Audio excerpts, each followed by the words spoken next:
I'm fat and I'm too ugly, and that I'm always somebody who's second and that everybody else is first.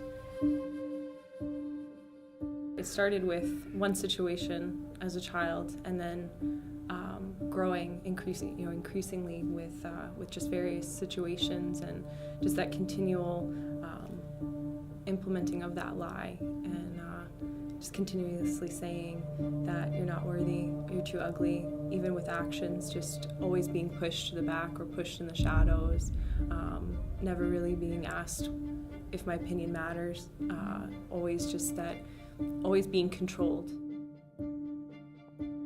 My first year away of college, when the one individual that I was dating at the time, and it was the most highly abusive relationship that I'd ever had.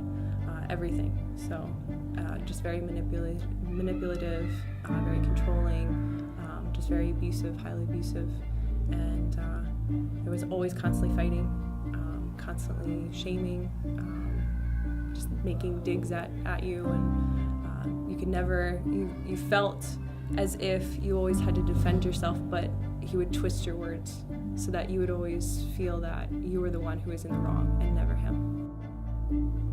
By the time that I graduated that year, there was a complete just separation, and the summer I was home and just didn't have any contact with him at all, and even going back the next year, back to the same college, I kept my distance from him, didn't have any interaction with him, and knew that needed to happen, that separation. My last year of college, when I lived by myself and I decided to go to a bar by myself because I was completely alone. All my friends had already graduated, there was no one left, and I decided to go to this bar by myself, very desolate place, and I met a man. About a week or so later, he asked if I wanted to hang out with him and his friend, and so I let him come and pick me up, so now he knows where I live. And we all went out to this bar, and I realized as we were sitting there, the conversation, it was two guys and two girls. And I figured it out over the conversation that these two guys were pimps and these two girls were prostitutes.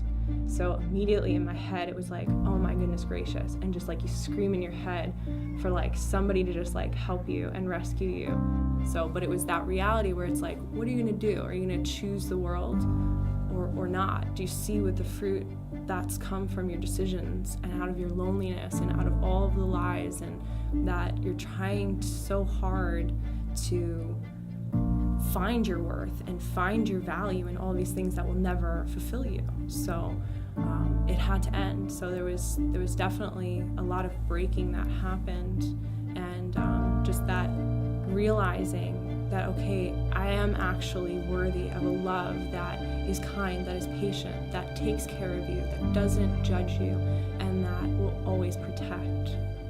Sticks and stones can't hurt me. I don't care what they say. I'm worthy.